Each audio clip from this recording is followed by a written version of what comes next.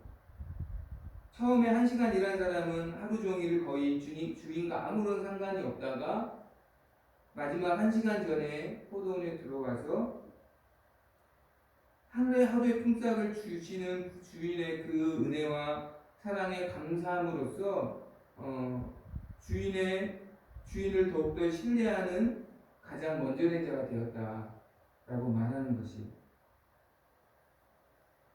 이러한 모습이 이스라엘과 이방인의 관계가 아닐까. 가장 먼저 주님 하나님의 백성으로 택함 받았지만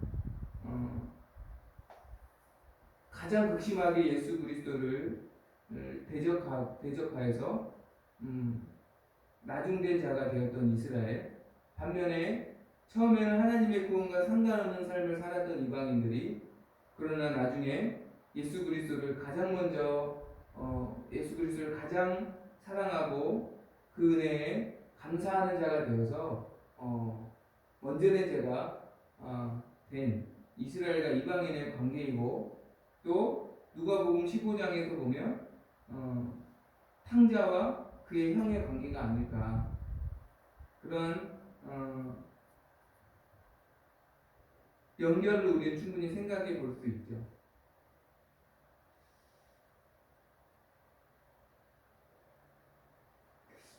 여러분, 탕자와 형의 관계를 생각을 해보면, 왜 형은 동생이 돌아왔을 때 잔치를 베풀어주는 아버지를 원망했을까? 동생과 자기를 비교했기 때문이죠.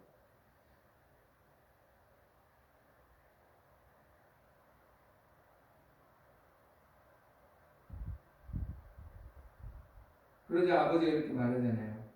내 것이 다 내 것이 아니냐. 동생은 죽었다 살아났으니 기뻐하는 게 당연한 게 아니냐 라고 말하는데, 무슨 말이냐면 오늘 동생이 돌아와 살아온 날이기 때문에 잔치를 하는 것이지, 내일부터는 동생도 똑같이 너의 지위 아래 집안을 위해서 일을 해야 된다는 거죠. 무슨 말이냐면 너는 상속자가 아니냐. 그러니까 형은 아버지의 뒤를 이어서 모든 것을 물려받을 사람인데, 그것이 얼마나 사실은 큰 은혜예요. 그런데 지금 보이는 지금의 모습으로 동생과 자기를 비교해서 원망하니까 아버지를 불신하게 되는 거죠. 아버지를 불신하게 되면 어떻게 상속자가 될 수 있겠어요? 아버지의 말을 듣지 않는데 어떻게 상속자가 될 수 있겠냐고요. 마찬가지입니다. 하나님께서 우리 각자에게 예수 그리스도의 십자가의 은혜를 베풀어 주시고, 우리의 각자의 형편에 따라 하나님은 오늘도 은혜를 베풀어 주시고, 또 약속을 이루어 주시고, 또 그 가운데 때로는 긍휼을 베풀어 주시는 선하시고 완전하신 하나님이신 줄 믿습니다. 중요한 것은 내게 주신 은혜를 기억하고 또 내게 주신 약속을 지켜주시고 이루어주시는 그 신실하신 은혜와 사랑에 우리가 감사할 때 하나님의 선하심이 우리의 삶을 통해서 온전히 전파되는 것이고요. 그 가운데 내 안에 하나님이 주시는 기쁨과 은혜가 충만하게 될 줄로 믿습니다.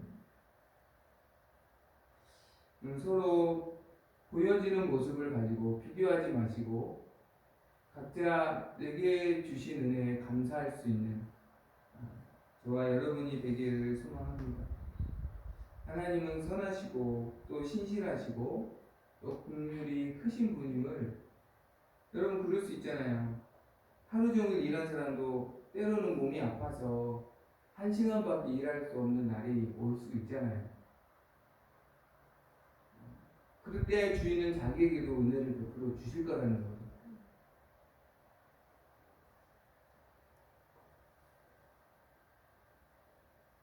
그것을 우리가 지금 당장 보여지는 모습으로 비교하여서 원망하는 것이 아니라 오히려 우리 주인은 정말 긍휼이 많으시다. 오히려 주인을 기뻐하고 그 은혜에 감사하고 그랬다면 이 사람은 계속 그 포도원에 일할 수 있지 않았을까? 일할 수 있지 않았을까? 주인이 가장 아끼는 친구가 될 수 있지 않았을까? 그러한 마음이 드는 것이죠. 드는 것이죠. 그에게 베푼 긍휼이 나에게도 올 수 있다는 것을 우리는 기억하고 주인의 선하심과 신실하심을 우리가 날마다 찬양하며 날마다 주님의 주인 되심을 우리가 인정하고 고백하여서 그분의 다스리심을 누리는 우리 모두가 되기를 간절히 소망합니다.